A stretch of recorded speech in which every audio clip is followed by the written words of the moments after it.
শেখ জামাল এবং সুলতানার ও দুজনেই এলোপাতাড়ি গুলি খেলা শুরু করছে। শেখ মুজিবের পরিবারকে জয় বাংলা করে দেওয়ার পরিকল্পনাই ছিল নাকি পরিকল্পনাটা কি ছিল? গুলি আগে স্যার শুরু হলো কাদের পক্ষ থেকে? পারিবারিক সূত্রে আমি প্রথম দিক দিয়ে একটু পাকিস্তানপন্থী ছিলাম, পশ্চিম পাকিস্তানে ছিলাম যুদ্ধ যখন শুরু হয় 71-এ সিয়ালকোটে প্রথম।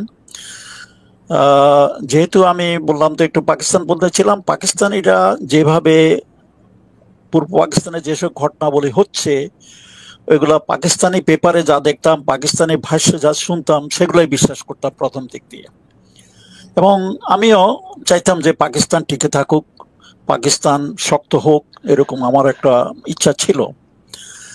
আর ফ্র্যাঙ্কলি তাও তখনকার দিনে আমি পলিটিক্সও খুব একটা জড়িত ছিলাম না, নিজকে আমি একজন সৈনিক হিসাবেই ভাবতাম এবং সৈনিক হিসাবে আমি নিজের কর্ম চালিয়ে যেতাম।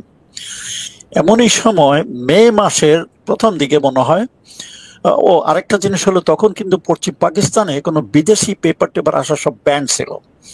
আর সঠিক খবর ইন্ডিয়ার ওসব নিউজ বিবিসি নিউজে মাঝে মধ্যে যা ছিটে ফোটা খবর আসতো ওগুলো তাদের ব্যাখ্যা ছিল অন্যরকম, যেগুলা সব মিথ্যা বলতেছে।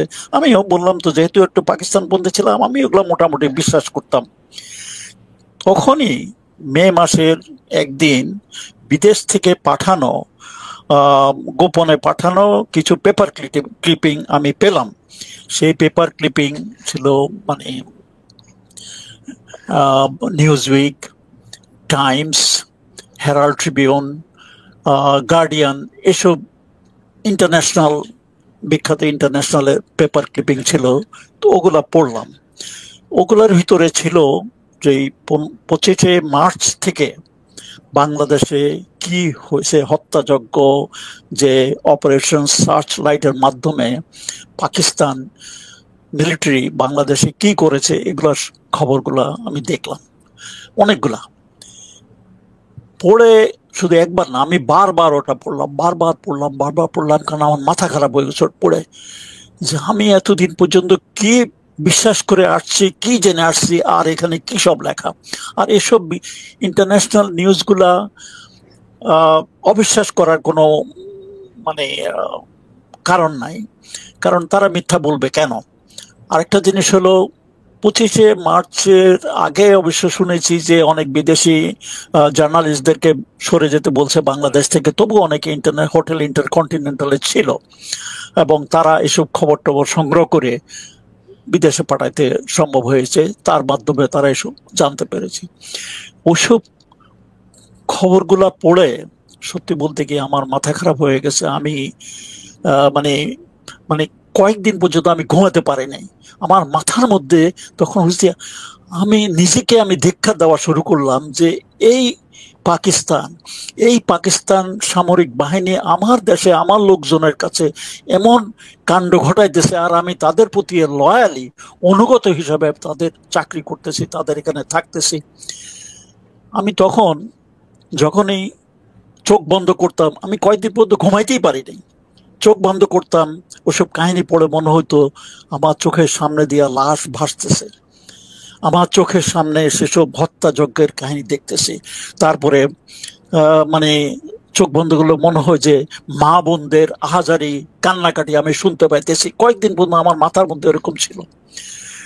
তারপর আমি সিদ্ধান্ত নিলাম, তখন আমার একটা বিরাট পরিবর্তন আসে গেল, ঠিক সিদ্ধান্ত নিলাম যে আমি এই দেশে থাকতে পারি না। আরো চিন্তা করলাম যে বাংলাদেশে এসব যা হচ্ছে, আরো মুক্তিযুদ্ধ হচ্ছে, সংগ্রাম চলছে, আমি ধারণা নিয়ে এটা আমার বদ্ধ ধারণা হয়ে গেছে বাংলাদেশ একদিন হবে। আচ্ছা, টার্গেট কি আপনাদের কি এই পিনাকিদার ভাষায় বলি যে এই যে শেখ মুজিবের পরিবারকে জয় বাংলা করে দেওয়ার পরিকল্পনাই ছিল নাকি পরিকল্পনাটা কি ছিল? টার্গেট বলতে আমি বলি আর্মির ভাষা হইলো আমাদেরকে কোথায় কোথায় কার কি দায়িত্ব আচ্ছা। সেটাই যেমন মুজিবের বাসা একটা, সানিয়াবাতের বাসা একটা, শেখ মুনির বাসা একটা, রেডিও স্টেশন একটা।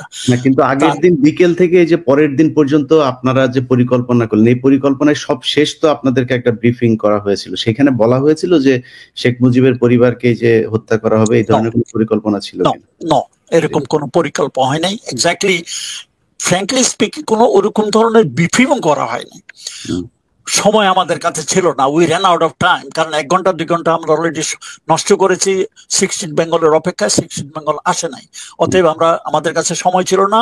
ছোট্ট একটা বক্তৃতা ফারুক দিয়েছে তার লান্সারের ওখানে, অতটুকু, অত ডিটেল বলে নাই। সে বলছে তোমাদের কমান্ডাররা তোমাদেরকে ডিটেল বলবে, আমি অত ডিটেলে যেতে চাই না। মুজিবের ভাগ্য কি হবে এই নিয়েও একটু কিছু হয়তো আলাপ আলোচনা হয়েছে। আরেকটা জিনিস হলো কি, আমি পূর্ব আলোচনায় আমি ছিলাম না, অথবা আমি ডিটেল জানি না মুজিবের ভাগ্য নিয়ে কি হবে, আমি অত জানি না। তো রশিদ কিছুদিন আগে জিল্লুর রহমানের কাছে তার একটা ইন্টারভিউ দিছে। এই ইন্টারভিউটা কিন্তু 15-20 বছর আগে রেকর্ড করা, এটা রিসেন্টলি রিলিজ হয়েছে। রশিদের কথা মতে যে মুজিবকে ওখানে মুজিবের বাসায় মারার কোনো প্ল্যান ছিল না, বা অন্য লোককে মারার কোনো প্ল্যান ছিল না। প্ল্যান ছিল মুজিবকে ওখান থেকে অ্যারেস্ট করে নিয়ে এসে তারপরে সরওয়ার্দী উদ্যানে তখন আমাদের মিলিটারি ক্যাম্প ছিল, ওখানে একটা সামারি কোর্ট মার্শাল করে আলটিমেটলি মুজিবকে যেতে হতো। ওখানে করে হরে তাকে, মানে সামারি কোর্ট মার্শাল করে তাকে এক্সিকিউটিং করে, what ever it is, that was the plan. বাসায় নয়। এটা হলো রশিদের কথা। এবং রশিদের কথা হলো, রশিদ ফারুক কিন্তু অরিজিনাল প্ল্যানার, তারা ডিটেল জানে। অতএব রশিদ যদি এটা বলে থাকে, এটা সত্য হতে পারে। যাই হোক, আমার মনে হয় না মুজিবকে ওখানে মারার কোনো প্ল্যান ছিল। তবে মুজিব জানতেন না ওই পর্যন্ত? তখনও জানতাম না, আর আমি ওখানে তো ছিলামই না। অতএব পরবর্তী পর্যায়ে জানতে পারছি যে কি ছিল। আর ওখানে ওই মেজর হুদা ছিল, মেজর হুদা একটা স্টেটমেন্ট দিয়েছে। সে বলেছে সে ওখানে যায়, হুদা সুবেদারের সাথে কথা বললো, ওরা সবাই হুদাকে চিনেই তাকে বললো। তখন হুদা বললো যে আর্মি হ্যাজ টেকেন ওভার, এখন আমরা এখানে আসছি, Mujib is no more in power, মুজিবকে অ্যারেস্ট করতে আসছি, এবং আপনারা আমাদের সাথে আছেন কিনা। এক বাক্যে সবাই বললো স্যার আমরা আছি আপনাদের সাথে। তো হুদাকে বললো যে ঠিক আছে আপনারা রেডি থাকুন, কিন্তু কেউ যেন মানে এখনো 32 নম্বর ঘরের ভিতরে কেউ যেন না ঢুকতে পারে, এটা আমরা দেখে লাগবে। কিন্তু এই হুদা বলছে আমি একটু আমার সৈন্য সামন্ত নিয়ে আসি এবং এলএমজি বিভিন্ন জায়গাতে আমি বসাবো, সেগুলো ঠিক করে আসি। মিনওয়াইল ওই লান্সারের লোকজন আয়সা তারা ঘরের ভিতরে ঢোকার জন্য মানে ইয়ে করতেছে। আর একটু বছরে দোতলা থেকে নিচে এসে কমোশন শুনে উপরের থেকে শেখ মুজিবের বড় ছেলে, তখন সে ক্যাপ্টেন কামাল, কিন্তু সে তার স্টেন গান না কেড়ে উপর থেকে গোলা ছুটতে নিচে দোতলা থেকে নিচে আসছে।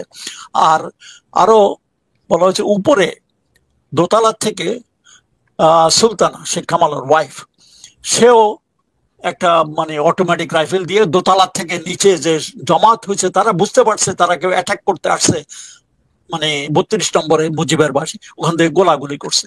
এসব গোলাগুলি হওয়াতে একজন সিপাহী মারা গেছে, আরো মনে হয় 2-1টা ওয়ান্ডেড হয়েছে, কারণ তখন অন্ধকার ছিল, অন্ধকারের মধ্যে গোলাগুলিতে পড়ছে, মারা গেছে। এই এখন চোখের সামনে তাদের একজন সিপাহী মারা গেছে, এটা দেখে অন্যান্য সিপাহীরা খেপে গেছে। গুলি আগে স্যার শুরু হলো কাদের পক্ষ থেকে? মানে বজলুল হুদার কথা মতো শেখ কামাল এবং তার ওয়াইফ সুলতানা, এই দুজনের থেকে গোলাগুলি। শেখ কামাল সিঁড়ি বেয়ে নিচে আসতেছিল, গোলাগুলি চিল্লাইতে মিলিটারি পুলিশ, ভাই আমাদের অ্যাটাক হয়েছে, আপনারা আমার সাথে আসেন, সেই গোলাগুলি করতে করতে নিচে নামে আসছে। আর উপরে দোতলা থেকে সুলতানা কামাল ওই নিচে সৈন্যদেরকে গুলি করছে। ওখান থেকে শুরু হয়েছে প্রথম। তারপরে যখন ওই দেখলো যে একটা ছেলে মানে উপরের দোতলার গুলিতে একটা সিপাহী মারা গেছে আর্টিলারির নিচে সামনে, অন্যরা খেপে গেছে। তখন একজন নাকি বলে উঠলো শালার গুর্শি শুদ্ধ সেট করে দেয়।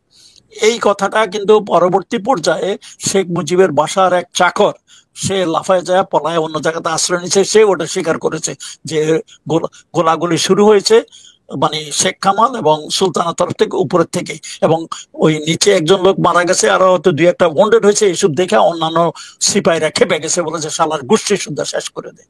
এবং ওই পর্যায়ে ওই আমাট করলো, করে এসে ঘর মানে গেট ভেঙে ঢুকে গেছে। তো মিনওয়াইল হুদাও আসছে। এটা কিন্তু হুদা তখন অবস্থায় ওখানে ছিল না, তারা বলছে যে ঘরের ভিতরে না যেতে, কিন্তু তার কথা না শুনে সবাই এসব গোলাগুলি দেখে তারাও ভিতরে ঢুকে গেছে। তারপরে এই পর্যায়ে কিন্তু গোলাগুলি একটু বন্ধ হয়েছে। তারপরে হুদা আয়সা তার লোকজন নিয়ে আবার ভিতরে ঢুকলো। By that time I think Sheikh Kamal is dead. Sheikh কামালের সাথে হয়তো ইয়ে ছিল, শেখ নাসিরও ছিল সেদিন বাসায়, আরো কিছু পুলিশ দিয়ে একজন ওখানে হয়তো মারা পড়তে পারে। আর হুদা তার কিছু সৈন্য সামন্ত নিয়ে উপরে গেছে। His duty was according to him to bring Sheikh Mujib down, এবং তার সাথে তার কথা মতো মেজর মহিউদ্দিনও ছিল। তারা উপরে, আর মিনওয়াইল শেখ মুজিবও তার ঘরের থেকে বাইরে আসলে হুদা, মহিউদ্দিন ওরা শেখ মুজিবকে নিচে নামায় আসতেছিলেন, সিঁড়ি বয়ে নিচের দিকে আসতেছিলেন। যে মুহূর্তে তারা সিঁড়ি বয়ে নিচে আসতেছিলেন, অমন সময় উপরে থেকে নাকি আবার গুলি গালা শুরু করছে। এই সময় শেখ জামাল, সে ওই রুমে, শেখ জামাল এবং সুলতানার ও দুজনেই এলো পাতাড়ি গুলি গালা শুরু করছে। এক গুলিতে এই মুজিবের পিছনে ছিল একটা সিপাই পড়ে গেছে, মানে বন্ডেড। আর গুলিগালা আওয়াজ শুনে মহিউদ্দিন এবং হুদা ওরা দুজনে ডাক, শেখ মুজিব তখনও দাঁড়ানো ছিল, এবং তারা ডাক করে বেঁচে গেছে গোলাগুলি শুরু করতে। আর এই গোলাগুলির আওয়াজে গেটে দিয়ে বাই দ্যাট টাইম অন্যান্য লান্সারের লোকজন যারা আসছে, তারাও মানে ঢুকে এসে একেবারে মানে পাগলের মতো হয়ে গেছে। তারা পাল্টা গুলি দিয়ে, এবং মুজিব উনি নিজে অনেক বড় লোক, লম্বা চড়া, আর গুলি ওই মুজিবের গায়ে লাগছে সবগুলো, নিচের থেকে গুলি করছে। and he fell down and streaming blood. এই হলো মানে হুদার। এই যে আমরা ওই যে মুহিত সম্ভবত এই যে মামলার আসামি, সেই ব্যক্তির বক্তব্য শুনি যে রাসেল এসেছে, আমাকে বাঁচাও, সিনেমার মতো করে দৌড়ে এসেছে, তারপরে ওনার কোলে জড়িয়ে ধরেছে, উনি বলেছেন না ওকে মেরো না। হ্যাঁ, তারপরে মানে এই যে সিনেমা নাটক, এগুলো কি হয়েছিল? এটা ইলিয়াস, এটা নাটক।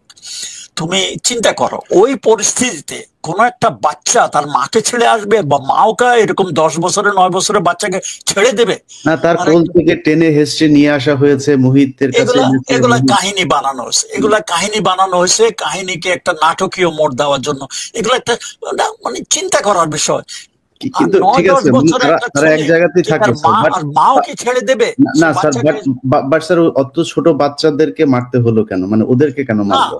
এটা কেন সেটা আমি পরে আসতেছি। কাহিনীতে বলা হয়েছে তাকে মারছে, ওখান থেকে নিয়ে পয়েন্ট ব্ল্যাঙ্কে নাকি মারা হয়েছে। এগুলা কাহিনী বানানো হয়েছে, অত আমি জানি না, আমি ওখানে ছিলাম না, যাতে আমার মনে হলো যে এগুলো কাহিনী বানানো হয়েছে। তারপরে সবাই কিন্তু ওই একটা দোতলার একটা রুমের মধ্যে বন্ধ ছিল। শেখ মুজিব চলে আসলো, বাকি সবাই তারা অনেক শেখ মুজিবকে মানে যাতে না নিতে পারে চেষ্টা করছিল, কিন্তু পারে নাই। শেখ মুজিব নিজে থেকে আসছে। প্রথম তো সে খালি গায়ে আসছিল, তারপরে মনে হয় হুদা বলছিল যে আপনি জামা পরে আসেন। তারপরে তাকে পাঞ্জাবি দেওয়া হলো, পাঞ্জাবি পরা ছিল, তার তাম্বাকু এসব দেওয়া হলো, ওখানে নিয়ে নিলো তাম্বাকু। মনে হয় ইয়ে হুদা মনে নিজেই পাইপ এবং তাম্বাকু নিলেন। নিচে নামার সময় তখন এই গোলাগুলি হয়ে গেল আর কি। কিন্তু ওরা যখন শেখ মুজিব পড়ে গেল, তখনই আবার আরেক রাউন্ড গোড়াগড়ি উপরের থেকে শুরু হলো নিচের দিকে। তো জানালা দিয়ে এই পর্যায়ে কিছু সিপাহী অ্যাকর্ডিং টু বুজলুদা, কারণ যেভাবে গোলাগুলি ছুটতেছে চতুর্দিকে, তারা করলো কি লব করে মানে খুব ক্রল করে ওই রুমের কাছে গিয়ে 2-3টা গ্রেট জানালা দিয়ে ভিতরে ফালাই দিল। ইতিমধ্যে কিন্তু শেখ মুজিবের বাসা সবাই একই রুমে, বাইরে কেউ নাই। বাইরে যারা ছিল ওরা সিপাহী টিপাহী, নিচে পুলিশ টুলি ওরা ছিল, শুধু শেখ নাসের ছিল নিচে, সে নাকি বাথরুমে পরে গুলি খাইছে, বাথরুম মারা গেছে। কিন্তু বাকি সবাই রাসেল মাসেল সবাই মিলে ওই রুমে ছিল। ওই গ্রেনেড অ্যাকর্ডিং টু, আমি জানি না কারণ দিস ইজ স্টেটমেন্ট ফ্রম হুদা, যে গ্রেনেড নিয়ে 2-3টা গ্রেনেড ওই জানালার ভিতর দিয়ে কাছে ক্রল দিয়ে ড্রপ করে তারা সরে পড়ছে। ওই গ্রেনেড ব্লাস্টে সবাই মারা যায়। এই মানে রাসেল পরিবার সবাই সবাই এক জায়গাতে ছিল, ওখানেই ছিল, এবং সবাই এক রুমেই সবাইকে মারা যায়। রাসেল নিচে বসে নাই, অন্য কাউ, শুধু শেখ কামাল নিচে মারা গেছে, বাকি সবাই ওই রুমে গ্রেনেড ব্লাস্টে মারা যায়।